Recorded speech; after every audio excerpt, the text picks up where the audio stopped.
As always, do you mind leading us in a few words, please, sir?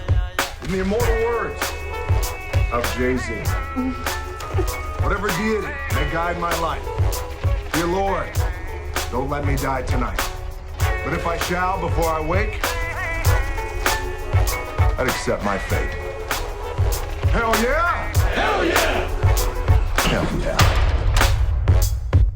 I got a chance to see your handiwork, man. This movie was awesome. I'm glad you liked it. Nah, man, it's cool. I mean, I don't even think awesome does it any justice, because there are a couple of scenes that are just like spectacular. Yeah. So deluxe. yeah. So how much fun was it doing this, man? Because I mean, it looked like, you know, everybody serious business with the fighting, the guns, the weapons, the swords.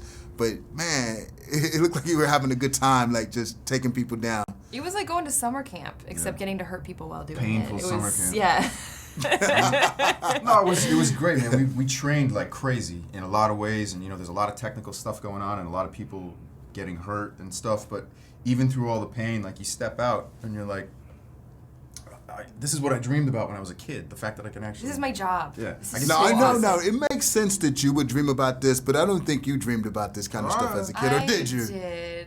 Really? Yeah, I was the little girl out there playing with my brother and cousins, like war and, you know. Oh, okay, nice. And okay. Whatnot. All right, so you brought it all to life. Yes. Which is cool. What was your favorite scene to shoot? Because there's a lot of cool stuff going on. Man, I gotta say, it's tough. There's so much to shoot. Oh yeah, it's a rock'em sock'em movie. Yeah, there's some stuff. I gotta say, like, as this isn't gonna make any sense whatsoever, but the first week we were there, we were doing all the desert stuff, and it was absolutely miserable. It was like 115 degrees off the sand, like heat exhaustion. People were dropping like flies. It was miserable, but it gelled us. We all became really close friends through pain, and you know, we had a lot of fun. So.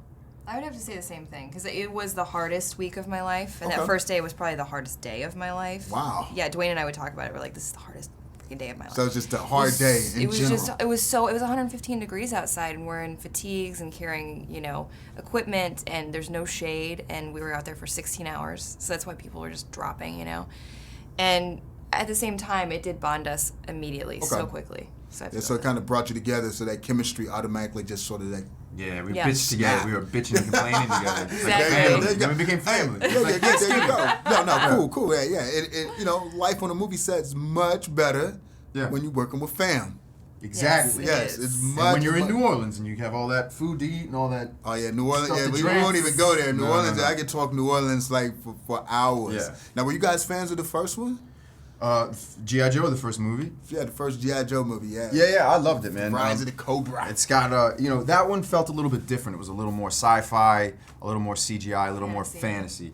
And I loved it. That there's a great cast in that movie. It was a great fun ride. But for this one, we really wanted to refocus and make it feel differently. So that was the goal up front was they were like they were clear. They were like, look, we're taking this thing in a totally different direction. Revamping it. Yes. Like we're going to revamp. We wanted to make it the road we're going to travel down. Dirtier, grittier, make it feel more realistic, less CGI, more in-camera effects.